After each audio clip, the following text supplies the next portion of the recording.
오늘 세계교회 창조절 세 번째 주일이고요. 또 기후정의 주일입니다. 한국기독교교회협의회는 작년부터 매년 세계 기후행동의 날 직전 주일을 기후정일로 제정해서 지키고 있습니다. 그러니까 올해가 한국교회가 두 번째로 지키는 기후정의 주일이 되겠습니다. 이 기후정의 주일 제정의 계기가 된 세계 기후행동의 날은 여러분도 잘 아시는 스웨덴의 한 소녀로부터 시작되었습니다. 2018년 8월부터 스웨덴의 의회 앞에서 매주 금요일마다 학교에 가지 않고 홀로 기후위기 대응을 외치는 15살의 소녀가 있었습니다. 바로 그레타 툰베리였습니다. 툰베리의 이 미래를 위한 금요일, Fridays for Future라고 하는 이 운동이 아이가 학교에 안 가고 의회 앞에서 시위를 하고 있으니까 그것이 사람들이 가서 묻기 시작했고 취재를 했고 그것이 스웨덴의 국경을 넘어서 유럽의 여러 나라에 알려졌고 이렇게 소식이 전 세계로 퍼져나가면서 1년도 되기 전에 2019년에는 전 세계 청소년 연대의 미래를 위한 글로벌 기후 파업이 시작되었습니다. 그러다가 2019년 9월에 미국의 뉴욕에서 UN 기후변화 정상회의가 열렸는데요. 그 정상회의를 앞두고 툰베리가 전 세계 시민들에게 영상 편지를 보냈습니다. 그 내용이 지금 화면에 이렇게 떠 있습니다. 제가 읽어보겠습니다.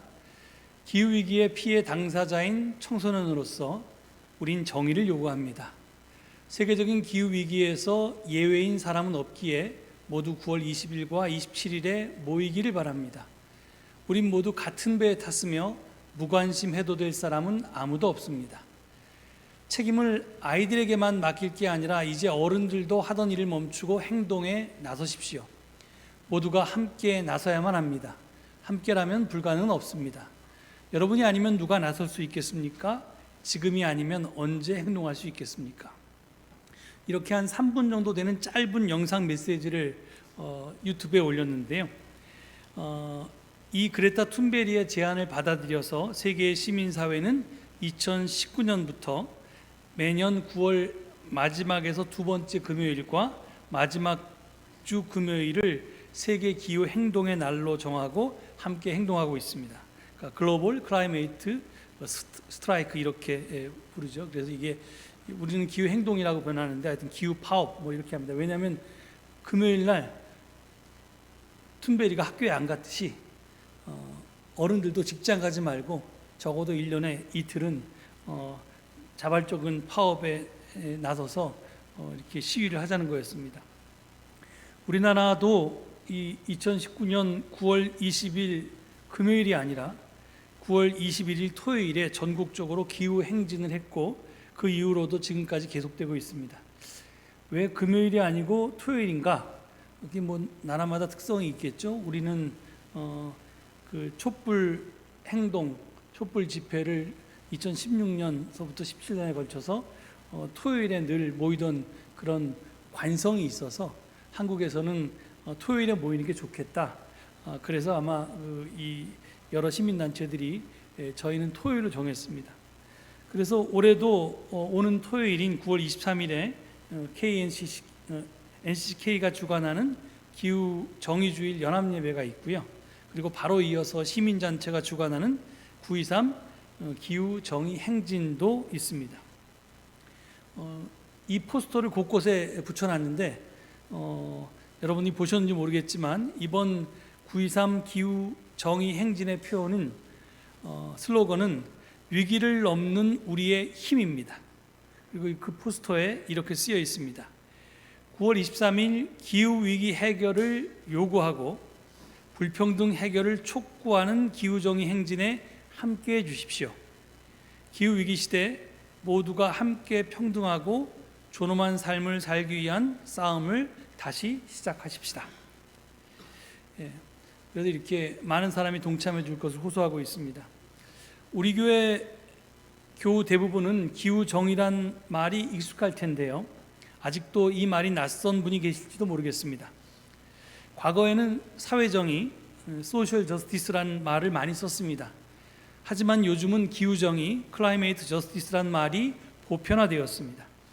그 이유는 기후정의 없이 사회정의를 실현할 수 없다고 믿게 되었기 때문입니다. 앞에 포스터가 아까 그 화면을 다시 한번 띄워주실래요? 그 포스터가 저기 보면 기후위기 해결을 요구하는 것과 불평등 해결을 촉구하는 것이 사실은 동호 반복입니다. 같은 것을 지금 병렬하고 있죠. 그리고 그 밑에 보면 모두가 함께 평등하고 존엄한 삶을 살아가기 위한 싸움이 기후정의라는 겁니다. 그래서 이 기후위기 해결과 불평등의 해결은 아까 말씀드린 것처럼 같은 내용을 이렇게 반복한 거고요. 기후정의는 한마디로 모두가 함께 평등하고 존엄한 삶을 사는 것을 뜻합니다. 예, 오늘날 세계 소득 상위 10%가 전체 온실가스의 49%, 거의 절반을 배출하고 있습니다. 반면에 소득 하위 10%가 배출하는 온실가스의 양은 전체 양의 1%에 불과합니다. 그런데 상위 소득 10%의 사람들은 기후 위기 상황에 큰 영향을 받지 않습니다. 예를 들어서 태풍이 불어서 문제가 생겨도 큰 피해를, 물론 타격이 좀 입을 수는 있겠지만 아주 큰 타격을 입지 않습니다. 만약에 내가 살던 집이 다 떠내려 가도 나는 보험에 들어 있어서 보상을 받을 수 있거나 그런 식의 이제 해결책이 있습니다. 나라가 부자여서 나라가 이제 해결해 주거나 내가 부자여서 내가 해결하거나 이렇습니다. 그런데 하위 소득 이 10%는 기후 위기로 인해서 생존의 한계 상황에 놓여 있게 됩니다. 제가 늘 말씀드린 것처럼 강남에 비가 왔을 때 반지하에 살던 가난한 사람들이 빠져나오지 못해 죽었습니다. 그리고 또 가뭄이 닥쳤을 때나 홍수가 닥쳤을 때나 산불이 일어났을 때 가장 피해를 보는 사람들은 가난한 사람들입니다. 그래서 기후위기 시대에 모두가 인간답게 살려면 먼저 기후정의가 실현되어야 한다고 생각하는 것입니다. 제가 이 증언을 준비하다가 9.23 기후정의 행진 안내 리플렛을 처음으로 보게 되었는데요. 거기에 실린 글을 읽다가 그 글이 좀 길지만 여러분에게 소개해야겠다는 생각이 들었습니다. 왜냐하면 그 글이 기후정의가 왜 사회정의를 포함하고 있는지를 잘 설명하고 있기 때문입니다. 저기 안내 리플렛이 나오는데요. 이렇게 시작합니다. 안녕들 하신가요? 산불과 산사태, 폭염과 폭우를 무사히 지나셨는지요? 날로 기후재난이 극심해져 갑니다. 안타깝게도 매년 이 재난을 건너지 못하는 이들이 생겨납니다. 폭우로 인해 반지하 방과 지하차도에 갇혀서 냉방시설도 없고 쉬는 시간조차 없는 일터에서 돌아오지 못한 이들이 있습니다. 그런데 정부와 국가는 어디에 있을까요? 시대가 거꾸로 가고 있습니다. 복지예산 축소와 공공요금 인상으로 사람들의 삶은 고달프기만 한데 부자 감세와 기업 규제 완화, 언론 통제에 여념이 없습니다. 어렵게 쌓아온 민주주의가 무너져만 갑니다. 게다가 지금 윤석열 정부는 시대에 뒤떨어진 이념 전쟁을 벌이며 정부를 비판하는 다양한 목소리에 빨간 딱지를 붙입니다. 하다못해 돌아가신 독립운동가마저 낙인을 찍고 역사를 왜곡합니다. 기후위기 앞에서 지금 이럴 때가 아닙니다. 우리의 일상을 위협하는 기후위기를 해결하는 것이야말로 정부가 가장 우선순위에 두어야 합니다. 하지만 윤석열 정부는 도무지 관심이 없습니다. 위험한 핵기술이 만능 해결책이라는 착각에 빠져서 노후 핵발전소의 수명 연장, 신규 핵발전소 건설 등 핵폭주를 계속하고 있습니다. 국민의 80%가 반대하는 후쿠시마 핵오염수 해양 투기도 용인하며 일본 정부를 대변합니다. 삼척에서는 아직도 석탄 발전소가 건설 중이고 산업 전환 과정에서 일자리를 빼앗길 노동자의 처지는 안중에도 없습니다. 신공항 건설과 국립공원 개발로 생태가 무너지고 국토 곳곳이 파헤쳐집니다. 시민들 삶의 필수적인 에너지, 교통, 의료, 주거의 공공성은 잠식되고 있습니다. 위기를 넘어 다른 길로 가야 합니다. 기후위기 시대 지금 정부는 시급히 해야 할 일이 있습니다. 첫째, 국가의 가장 큰 존재 이유는 국민의 생명과 안전을 지키는 것입니다. 폭염, 폭우, 산불 등 기후 재난으로부터 모두가 안전하게 살 수 있고 일할 수 있는 권리가 보장되어야 합니다. 둘째, 위험한 에너지, 즉 핵발전과 화석 연료로부터 재생에너지로 전환해야 합니다. 에너지는 모든 사람에게 필요한 필수 서비스이므로 이윤이 먼저인 대기업보다 정부와 공공기관이 앞장서야 합니다. 이 과정에서 지역사회와 노동자들의 삶과 일자리를 지키는 정의로운 전환이 필수적입니다. 셋째, 전국 버스와 지하철 요금이 인상되고 있습니다. 요금 인상을 중단하고 공공이 대중교통을 지원함으로써 누구나 자유롭게 이동할 수 있도록 보장해야 합니다.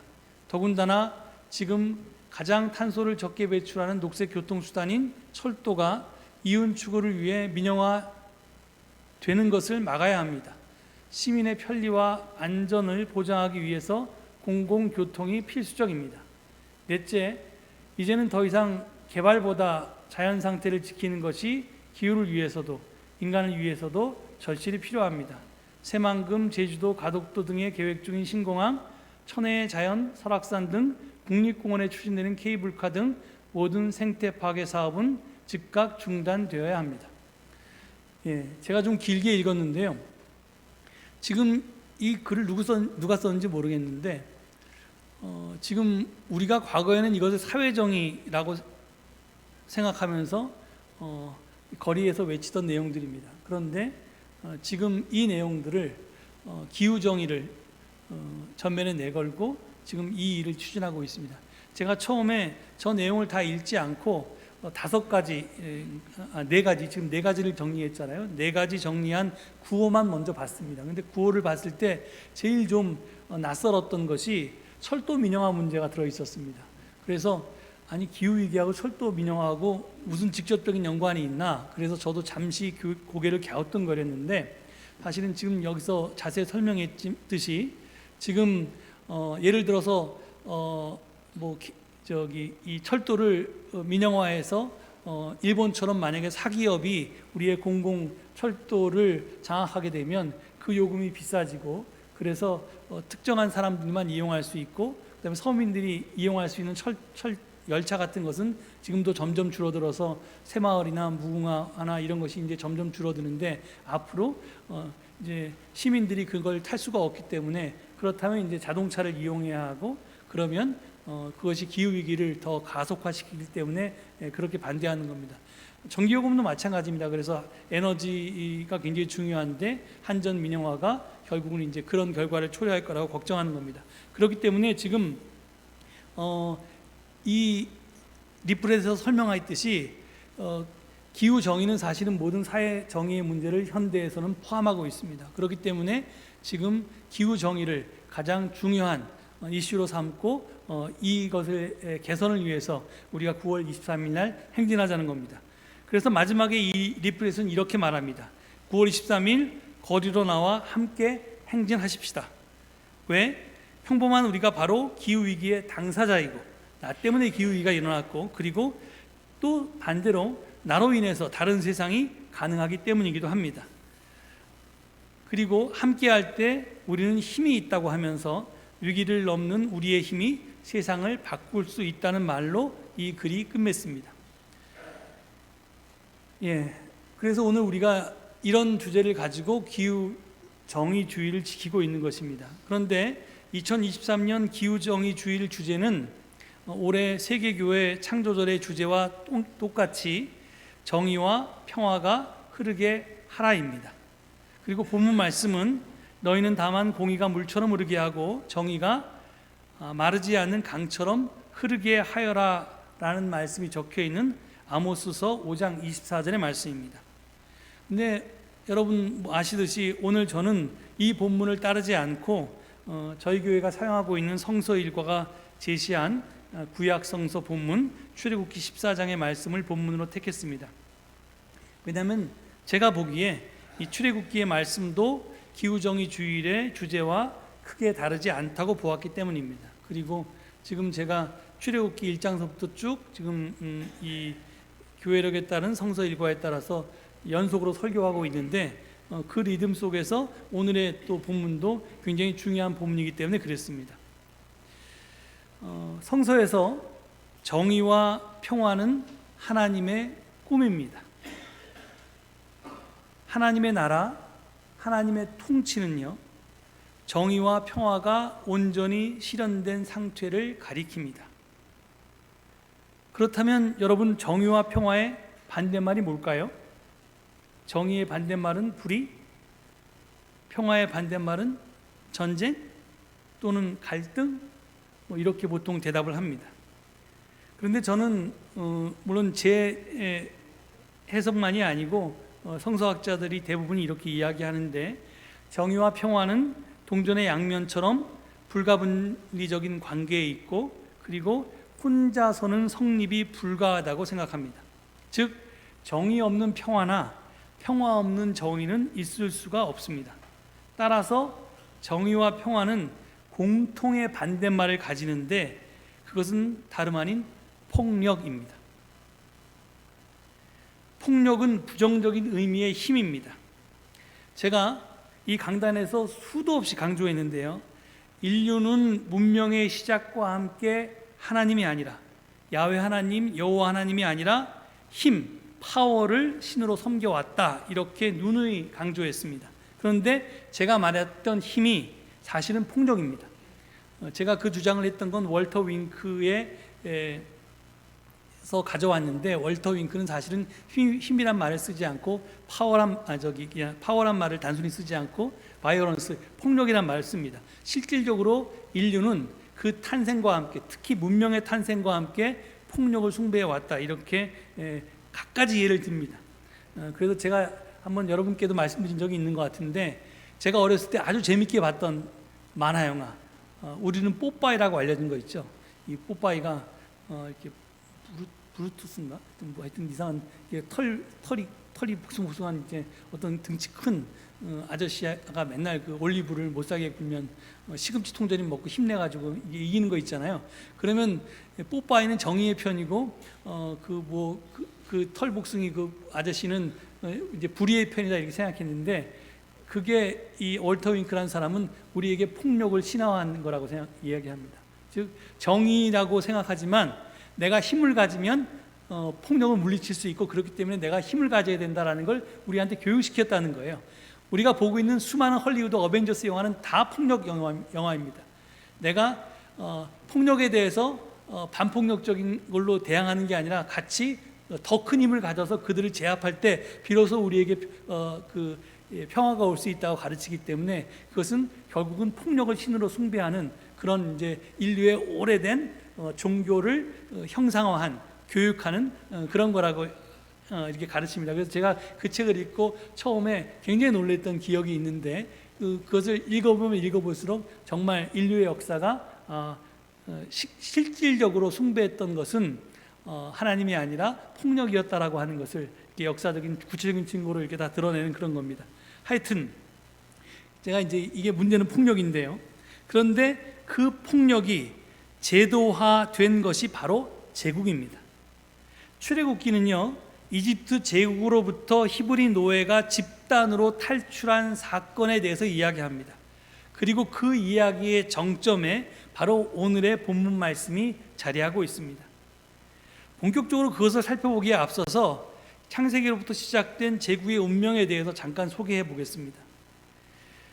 첫 인간 아담과 하와는 에덴 동산 한가운데에 있었던 선과 악을 알게 하는 나무의 열매를 따먹었습니다.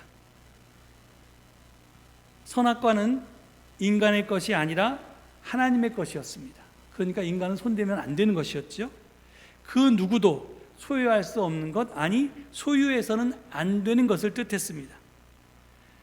그런 것은 혼자 소유하는 것이 아니고요, 즉 그 독점하는 것이, 그러니까 하나님의 것을 인간이 혼자 소유하거나 독점할 수 없는 것을 소유하고 독점하는 것을 원죄라고 성경은 우리에게 가르치고 있습니다. 죄가 뭐냐? 우리는 뭐 나는 태어나면서도 죄인인데 이유가 뭐냐면 우리의 조상인 아담이 선악과를 따먹기 때문인데 그 선악과가 뭐냐면 하나님의 것을 내가 마음대로 취한 것입니다. 내가 취할 수 없는 것을. 그게 이제 제 스승 안병무 선생님께서 그 선악과를 공이라는 말로 해석했다는, 달리 표현했다는 것을 제가 여러 번 소개했는데요. 이 공이란 말이 공변될 공자를 씁니다. 공무원 할 때 그 공입니다. 퍼블릭이라는 단어를 씁니다. 이것은 사라고 하는, 뭐 사적이다, 프라이빗이라고 하는 것의 반대말입니다. 성서는 땅도 공이고요, 권력도 공이고요, 인권도 공이라고 이야기합니다. 즉 이런 것들은 누가 사사로이 혼자 취할 수 없는 것이라고 얘기합니다. 그렇기 때문에 성서는 땅은 하나님의 것이고 누구 개인적인 인간의 것이나 어떤 이 집안의 것이 될 수 없다고 가르칩니다. 그런데 어떻게 공변된 것이 사사로이 취할 수 있습니까? 어떻게 공적인 것을 사적인 것으로 취하는 것이 가능해졌습니까?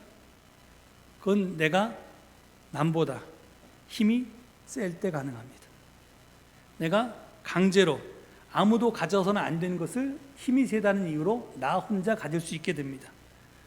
강제로 내가 힘이 세기 때문에 빼앗아서 차지하면 됩니다. 바로 이때 폭력이 개입하게 됩니다.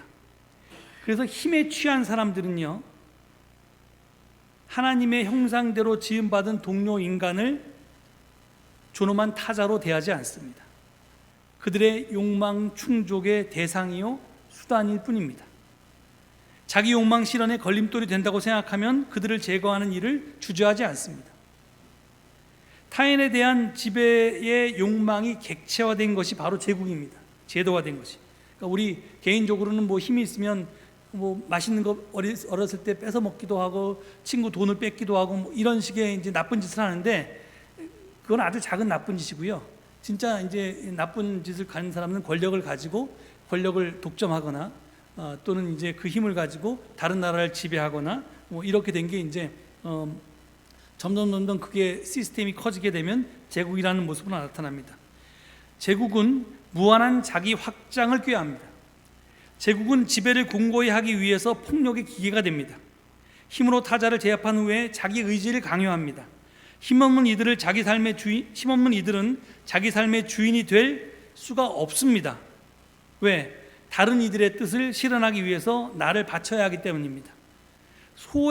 인간 소외가 바로 이렇게 해서 발생하는 것입니다.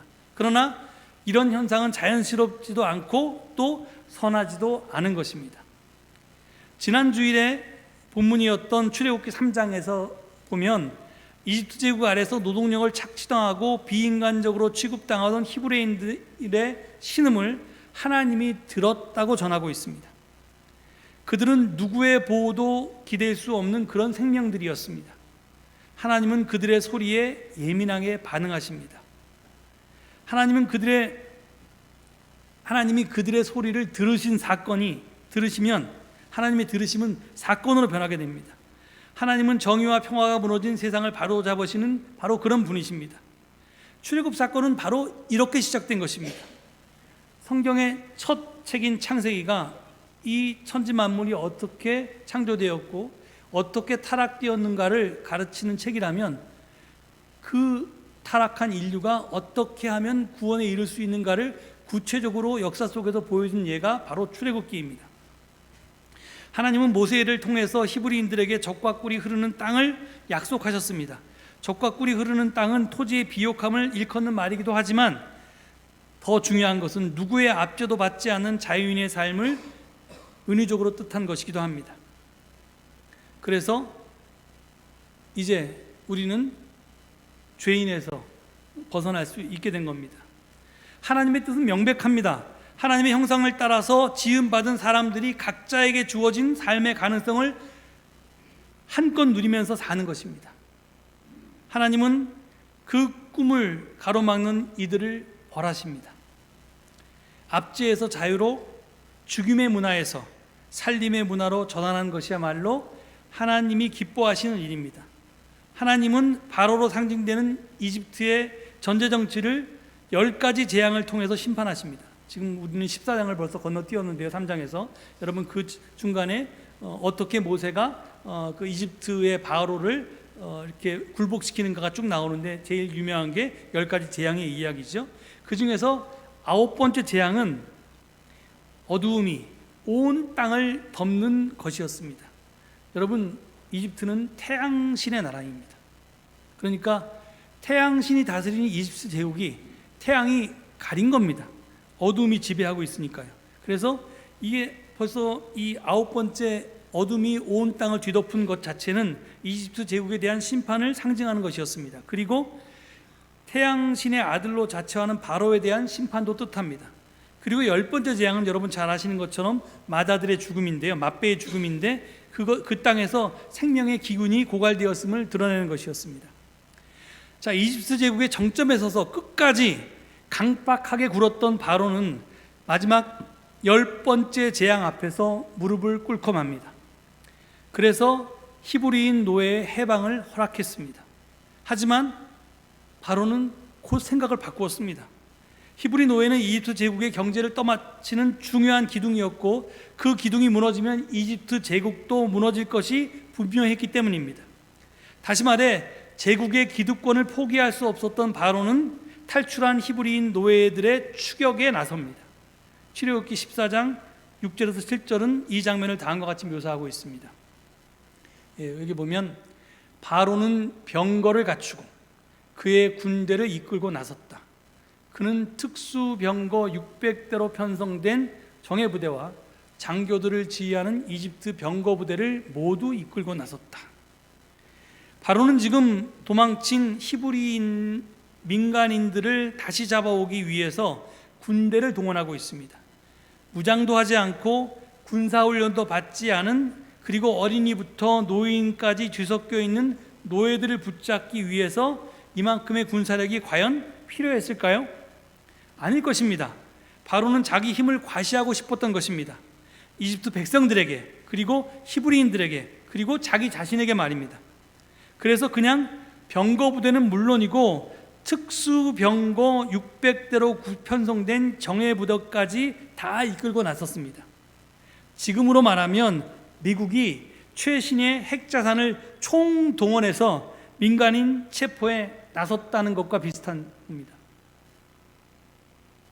그런데 어떻게 되었습니까? 오늘 읽은 본문 말씀은 이스라엘 백성이 홍해를 건널 때의 상황을 우리에게 설명해 주고 있습니다. 뒤로 물러설 수도 없고 앞으로 나아갈 수도 없는 절체절명의 순간에 하나님은 강한 동풍을 보내셔서 바닷물을 뒤로 밀어내셨습니다. 물이 좌우의 벽처럼 일어서자 백성들은 마른 땅을 밟으며 바다를 건너갔습니다. 바로의 말과 병거와 기병이 그 뒤를 쫓아 바다 한가운데로 들어서자 하나님은 바닷물을 본래의 상태로 되돌리셨습니다. 그러자 최강을 자랑하던 바로의 병거와 기병들은 바닷속에 수장되고 맙니다. 이집트의 말과 병거와 기병은 제국을 지탱하던 폭력 기계들이었습니다. 그런데 하나님이 개입하시자 그 막강해 보이던 폭력 기계들이 속절없이 무력화되었습니다. 하나님은 이처럼 인간이 망쳐놓은 역사를 바로잡으십니다. 성서의 일관된 주장은 우리 없이 세상을 창조하신 하나님께서 우리와 더불어 세상 구원하기를 원하신다는 것입니다. 하나님을 믿는다는 것은요, 하나님의 구원 이야기의 일부가 되기를 염원하는 것입니다. 이런 이유로 유대인 랍비 아브라함, 조수아, 헤셀은 이런 말을 했습니다. 한번 같이 읽어볼까요? 하나님을 믿는다는 것은 하나님의 꿈을 자기 꿈으로 삼고 그 꿈을 이루기 위해 해산의 수고를 다하는 것이다. 예, 그렇습니다. 앞에도 말했지만 우리 없이 세상을 창조하신 하나님께서는 우리와 더불어 세상을 구원하시길 원하십니다. 그렇기 때문에 하나님을 믿는다는 것은 그 하나님의 꿈을 내 꿈으로 삼으면서 그 꿈을 이루기 위해서 내가 해산의 수고를 다해야 하는 것입니다. 우리는 하나님이 기적을 일으킨다고 생각합니다. 오늘 읽은 기적 이야기 역시 거기 보면 뭐 허둥지둥 되니까요. 히브리 노예들이 하나님께서 모세를 시켜서 잠잠히 있어라 이렇게 진정시키는 장면이 나오고요. 하나님이 처음부터 끝까지 모든 기적을 행하신 것으로 묘사하고 있습니다. 하지만 이것은 성서 기자의 해석일 뿐입니다. 사실이라기보다는 사건에 대한 그들의 이스라엘 사람들의 증언일 뿐입니다. 인류 역사 속에서 기적이라고 하는 것은, 그리고 온갖 해방 사건과 구원 사건은 하나님이 아니라 하나님의 사람들이 일으켜왔습니다. 우리 역사만 보더라도 3.1운동, 4.19 혁명, 5.18 민주화운동, 60 민주항쟁, 그리고 촛불혁명 등등이 다 그렇지 않습니까? 하나님이 일으키신 게 아니라 하나님의 사람들이 일으켜왔다는 것을 우리는 직시해야 합니다. 그러니 지금 이 출애굽기 본문을 읽으면서 내가 무조건 하나님만, 제가 사실은 몇 달 전에 이 본문으로 뭘 가지고 설교할까 하다가 우리 김재준 목사님이 쓰셨던 말씀하셨던 말씀의 한 구절, 하나님만 믿고 모험하라, 이런 말씀이 있어요. 그래서 성경에 그런 말씀도 물론 나옵니다. 그래서 제가 이 절체절명의 순간에 우리 그리스도인들이 하나님만 믿고 담대하게 모험해야 되는 것이 메시지라고 선포해야겠다라고 해서 우리 지휘자님한테 설교 프랜을 이렇게 미리 설명할 때 성가를 고를 때 참고하시라고 그렇게 제목을 줘서 몇 달 전에 드렸거든요. 근데 이제 지난주부터 계속 설교를 증언하려고 하다 보니까 그 말씀이 아닌 거예요. 아무리 봐도. 물론 성경에는 하나님만 믿고 모험하라라고 설교해도 충분할 만큼 이 기적의 주인공은 분명히 하나님으로 되어 있습니다. 그렇지만 실제 역사가 그랬는가? 저는 그렇게 생각하지 않는다는 겁니다. 그러니 우리가 살아갈 때, 내가 절체절명의 순간에 있었을 때 우리는 하나님 제 편이 되어주세요, 저를 좀 도와주세요, 이렇게 기도해 왔는데 이제 그런 기도 드리지 않았으면 좋겠습니다. 대신 하나님, 제가 하나님의 뜻과 제 뜻, 그리고 세상의 풍조를 분별하게 해주시고, 그래서 제 욕심이나 세상의 풍조가 아니라 하나님의 뜻을 따르게 해주십시오.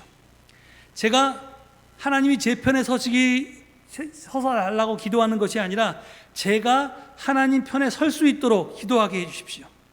비록 손해를 보더라도, 불이익을 받더라도, 그리고 세상을 지탱하는 게 폭력이기 때문에 그 폭력이 나에게 어떤 해악을 끼칠지 몰라서 내가 무섭고 떨릴지라도 두려워하지 않고 꿋꿋하게 하나님 편에 끝까지 서 있게 해주세요. 이렇게 기도해야 할 것입니다. 그런 우리의 선한 힘이 불의한 세상을 바꿀 수 있습니다. 이것이 성서가 우리에게 가르쳐주는 진리입니다. 폭력에 폭력으로 맞서지 않으면서도 끝내 굴복하기를 거부하면서 끝까지 저항하는 것이야말로 진짜 기적입니다. 이 사실을 굳게 믿으시기 바랍니다. 우리가 하나님의 편에 서서 마침내 승리하는 그날이 올 것임을 믿고 하나님 편에 설 수 있게 해달라고 기도하고, 하나님의 뜻이 무엇인지 분별하게 해달라고 기도하고, 끝끝내 비겁하지 않게 그 자리에서 도망치지 않게 해달라고 기도하는 우리 모두가 될 수 있기를 간절히 축원드립니다. 이 말씀 묵상하시면서 잠시 침묵 가운데 기도하시겠습니다.